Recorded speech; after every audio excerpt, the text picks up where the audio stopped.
Assalomu alaykum do'stlar. Men Kinamanman va bu Zimiston filmi. Butun dunyo elektr energiyasiz qolgach, insonlar tosh asrida yashashga mahkum bo'lishdi. Videoni tomosha qilishdan oldin like bosishni va keyingi film qahramoni bo'lish uchun ismingizni kommentariyada va donatlaringizda yozib qoldirishni unutmang. Biz esa boshladik.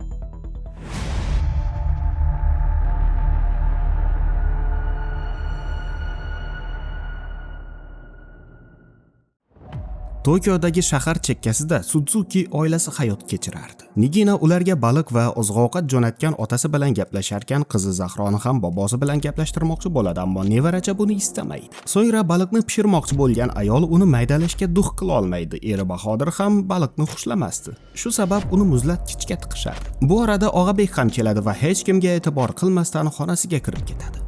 Bu oilani ham qo'rqmasdan uyatli oila deb atash mumkin edi. Ertasi tongda Bahodir doimgidan kech uyg'onadi. Budilniki ishlamay qolgan erkak soati 3 da qotib qolganligini ko'radi. Zahro ham ko'zini ochib telefonining quvvati tugaganligini ko'radi. Ishga va o'qishga kech qolgan ota-bolalar nonushta ham qilmasdan ketishadi. Afsuski, chiroq yo'qligi sabab liftlar ham ishlamasdi. Shu sabab odamlar zinalardan pastga tushishga majbur bo'lishadi. Poyezdlar harakati ham to'xtatilgan edi va Bahodir ishga piyoda ketvoradi. O'qishga ketayotgan Og'abek ham telefoni quvvati tugaganligini ko'radi. Ko'chada esa barcha veliklarda harakatlanayotgan edi, sababi mashinalar ham yurishdan to'xtagan edi. Bahodir ishga ham yetib keldi, biroq ichkariga kirishgach, bu yerda ham chiroq yo'qligini, demakki, ishlay olmasliklarini tushunishadi. Zahro ham sinfdoshlari darsga kechib kelganliklarini ko'radi. Ba'zi o'qituvchilar ham ishga kela olmaganliklari sabab darslarni bekor qilishadi. Do'konga kelgan Nigina oziq-ovqat lavhalari bo'shab qolganligini ko'radi. Odamlar suv va shag'amlarni ko'tarasiga olib ketishayotgan edi. Ishdan ertaroq qaytayotgan Bahodir piyoda yurishni istamasdan o'ziga velik sotib olmoqchi bo'ladi, biroq do'kon sotuvchisi o'zimizdan shekilli oddiy velikni mototsikl narxida sotishni boshlaydi. Bahodir esa nailoj uni sotib oladi. Tun tushgach ham chiroq kelmaydi va ular ham bizning shag'amli tunlarimizni boshlaridan o'tkazishadi. Kechki ovqatdan so'ng Nigina bolalarni balkonga chaqiradi, sababi shahar zimistonligi samodagi go'zallikni boricha ochib bergan edi. 2 kun o'tsa ham chiroq yonmaydi.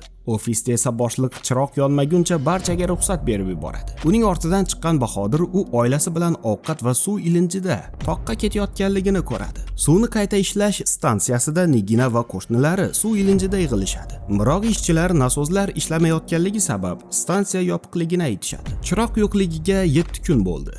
Do'konlar bo'shagan, maktablar esa yopilgan edi. Ba'zilar ovqat va suv izlab qo'shni shaharlarga ketishgandi, biroq u yerda ham shu ahvol edi. Barcha qishloqqa ketayotganligini ko'rgan er-xotinlar ham bu yerdan ketishga qaror qilishadi va bolalariga bobolarnikiga jo'nashlarini aytishadi. Barcha jo'nash uchun narsalarni yig'ishni boshlarkan, oilaviy budjetlarni hisoblashni boshlashadi va Nigina qora kunga deb yiqqan pullarni ko'rsatib barchani lol qoldiradi. So'ngra veliklarga o'tirgan oila aeroport tomon yo'l oladi. Yo'l chekkalarida sotuvchilar mahsulotlarga vijdonlarning narxini qo'shib sotishayotgan edi va qancha olis ketishsa, narxlar shuncha qimmatlashardi. Aeroportga kelgan oila bu yerdagi olomonni ko'rib qo'rqib ketishadi. Samolyotlar ham ishlamasdi va politsiyachilar odamlarni tartibga chaqirishadi. Biroq quturgan olomon ularni do'pposlashni boshlagach, oila u yerdan ketadi va tun tushgach, motelda dam olish uchun otni kallasiday pul to'lashadi. Ertasi kun aka-singillar yo'l xaritasini topgani kitob do'koniga kirishadi, biroq bolalar xaritasidan tashqari barchasi g'oyib bo'lgan edi. O'zicha hisob-kitob qilgan Og'abek velikda qishloqqa 1 oy deganda yetib borishlarini taxmin qiladi. Ayni damda er-xotinlar Nigina uchun velik izlashardi va gul do'koni oldida turgan velikni olishadi. Sotuvchi na pul va na qimmatbaho buyum olardi. U suv va oziq-ovqat bilan savdo qilardi. Er-xotin uni guruch va bir qancha ichimlik bilan velikni sotishga ko'ndirishadi. So'ngra oila bir bo'lib qishloq tomon yo'l olishadi. Bir necha kundan so'ng savdo markazlaridan biriga tunashga kelishadi, biroq eshiklar qulfligi sabab ko'chada tunashga majbur bo'lishadi. Ertasi kuni yo'lni davom etisharkan qorong'u tunneldan o'tishlariga to'g'ri keladi va kirish oldida o'tirgan ko'r momolar pul evaziga ularni narigi tomonga o'tkazib qo'yishni taklif qilishadi. Biroq ular buni rad qilib yo'lni davom etishadi. Ammo ichkariga kirishgach muammolarga duch kelishadi. Goh mashinalarga turtilishsa, goh turli balchiqlarni bosib olishardi. Ilojsiz ortga qaytgan oila boyagi momonlardan birini gaplashib tunnelning narigi tomoniga o'tib olishadi. Chiroqsizlikning 16-kuni daryo bo'yida to'xtagan oila kiyimlarini yuvib olishadi. So'ngra yo'lni davom etisharkan kuchli jala boshlanib qoladi va ko'prik ostida berkinishga to'g'ri keladi. Kuchli shamol esa velik va narsalarni uchirib ketishni boshlaydi. Jala tugagach dabdala bo'lgan buyumlarni yig'ishni boshlashadi. Niginaning ko'zoynaklari singan, guruchlar yer bilan bir bo'lgan, velik shinalari esa yirtilib ketgandi.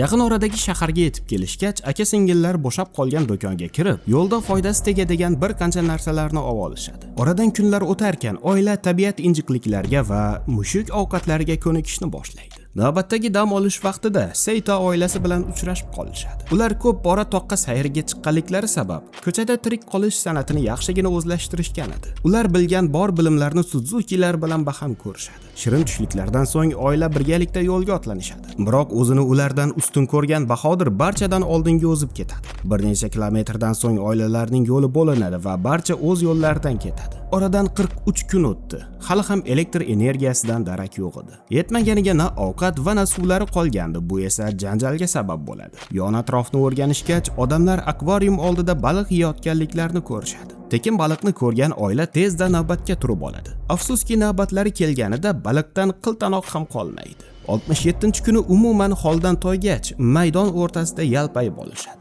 To'satdan cho'chqani ko'rib qolgan oila tezda go'sht ilinjida unga tashlanishadi va Bahodir tepalikdan qulaboq cho'chqani o'ldiradi. So'ngra uni kim so'yishiga duh qila olmay turganlarida ferma egasi Tanaka yetib kelib ishni o'zi bajaradi. Bundan so'ng go'shtni Tanakaning uyiga olib kelib, to'yguncha suv ichishadi. Tanaka elektr to'sqinlari ishdan chiqqach, cho'chqalari qochib ketganligini va ularni ushlashda yordam berishsa, ularga ovqat berishini aytadi. Oila rozi bo'ladi va shuncha kun deganda odamga o'xshab ovqatlanishadi. So'ngra go'shtni maydalashga kirishishadi, biroq oilaning bundan ko'ngli aynishni boshlaydi. Ish bitgach esa cho'milib olish uchun tipirchilab qolishadi. Keyingi bir necha kun davomida ular anchagina ishlarga kirishimli bo'lib qolishdi. Ular barcha cho'chqalarni ushlab fermaga qaytarishadi. Zahro bichish tikishni o'rgandi. Og'abek esa veligini yaxshilab ta'mirdan chiqardi. Tanaka ularga birga yashashni taklif qiladi, biroq ular asl bobolarinikiga borishni afzal ko'rishadi. Bir necha kundan so'ng daryo oldiga kelgan oila ko'prik yo'qligini ko'rishadi. Bahodir sohildan eshkak va bir qancha taxtalar topgach, qo'lbola qayiq yasashga tushadi. Erkaklar oldin ayollarni nargi qirg'oqqa olib o'tishadi va veliklarni olish uchun ortga qaytishadi. Kutilmaganda yomg'ir yog'ishni boshlagach, shoshilishga majbur bo'lishadi, biroq yarim yo'lga kelganlarida qayiq veliklarni ko'tara olmasdan cho'kishni boshlaydi. Og'abek barini tashlab qirg'oqqa chiqadi, biroq Bahodir velikdan voz kecha olmasdan u bilan birga cho'kib ketadi. Xotin bola chaqasi uni dod deb izlashadi, biroq oqim uni olib ketadi. Yomg'ir tugagach, Og'abek otasini izlashga jo'naydi, biroq uning bariginigina topa oladi xolos.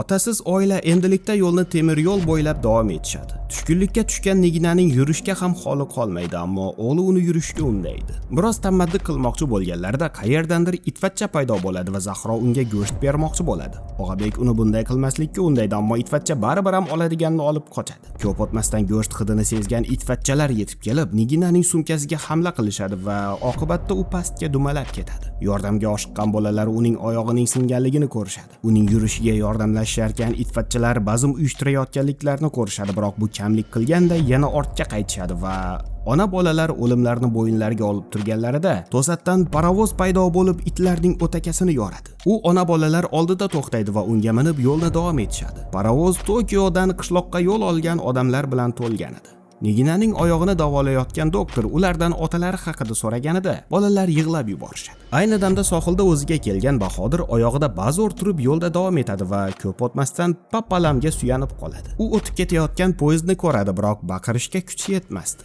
Yaxshiyamki cho'ntagida do'konlardan biridan olgan signal raketasi bor ekan va uni ishga solgach, ayoli uni ko'rib qoladi. Shu damda poyezdni to'xtatib, bolalarni uning oldiga jo'natadi. Poyezdga minishgach, ayol unga parigini beradi, biroq u parikni uloqtiradi. Tentirashning 108-kuni ular nihoyat Sasakining oldiga yetib kelishadi va qariya ularni ko'rib ko'zlariga ishona olmaydi. Oradan 2 yil o'tgach, oila yangi hayotidan mamnun holda yashay boshlaydi. Shaharlik oliftalar endilikda bog'bonlik va baliqchilik bilan band bo'lishgandi.